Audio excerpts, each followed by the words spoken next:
Houston traffic, SeaGull 2. SeaGull 2, Houston traffic, go ahead. Houston traffic, SeaGull 2. We're starting our harbor tours from Pier 21 in Galveston. Roger, Captain. Go ahead and shift to channel 12, pitch traffic advising. Very well, thank you. Shifting to channel 12.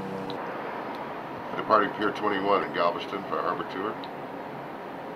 Thank you, SeaGull 2. The display shows supply boat inbound at the Coast Guard base headed to Dock 14. There's no reported outbound traffic between you and the Pelican Island Bridge. Appreciate it. Call when you're secured back on dock. Over. Roger, Houston traffic, standing bound, channel 12, underway from 21. Roger, thank you. Traffic out. Well, we've checked in with vessel traffic and we're ready to leave the dock here, and we appreciate you coming on board. And glad to have you join us on the harbor tour on SeaGull 2. Right behind the Ocean Star Oil Rig Museum is a wharf for commercial fishermen. That's where they bring their catch to be sold, including red snapper, tilefish, dorado, all caught offshore. Golden tile. Golden tile. And then right on the land side, you can drive your car right up to the door and buy absolutely fresh seafood. Bananas are imported to this country from Costa Rica year-round and shipped by refrigerated truck all over the country. Buy Del Monte fresh fruit. This goes on in Galveston year-round. It's a very perishable cargo, so it's very quickly loaded and put onto refrigerated trucks and then distributed across the country all the way up into Canada to a store near you. A major shipyard operates in Galveston. The main business here is taking care of and maintaining and refurbishing giant offshore platforms, whether jack-up rigs or semi-submersible. They're rebuilt right here in Galveston, right before your very eyes. Some very special semi-submersibles have their own propulsion system, so they can move about the oceans without the aid of tugboats.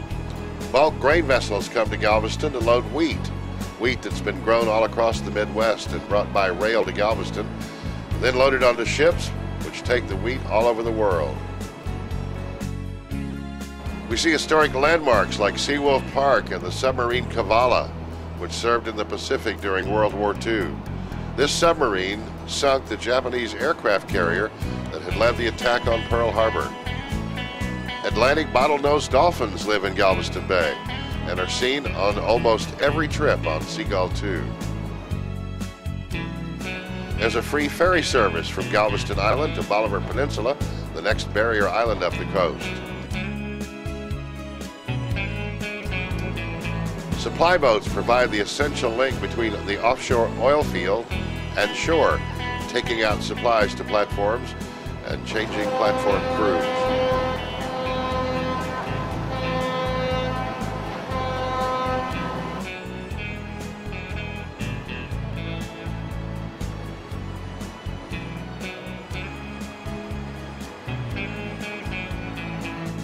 This is the SS Selma, a tanker built in 1919 out of concrete. It was sunk over here near Pelican Island in the 1920s, and for a time a man lived on board, rowing ashore for groceries. He kept goats for fresh milk and grew tomatoes on board. The hulk, of course, has deteriorated and now is only a home for birds. The tall ship Alyssa had been sailing the world since 1877. She once brought a cargo of coal to Galveston, taking a cargo of cotton back to Europe.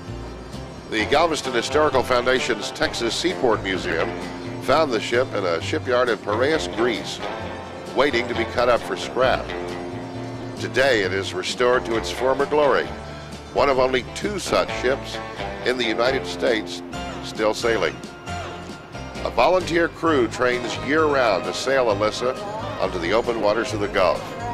Sleeps in the kitchen with her feet.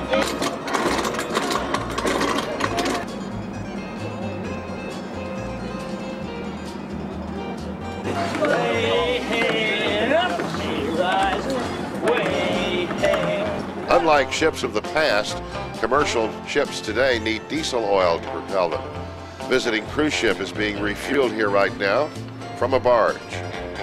A pilot boat brings the harbor pilot necessary for the ships to leave port. The Coast Guard, acting for Homeland Security, provides escort. Several cruise ship lines have Galveston as a home port. Among them, Carnival and Royal Caribbean, with huge ships, capacities, some of them over 2,000 passengers apiece. Thank you very much for coming with us on SeaGull 2, a project of the Galveston Historical Foundation and Texas Seaport Museum.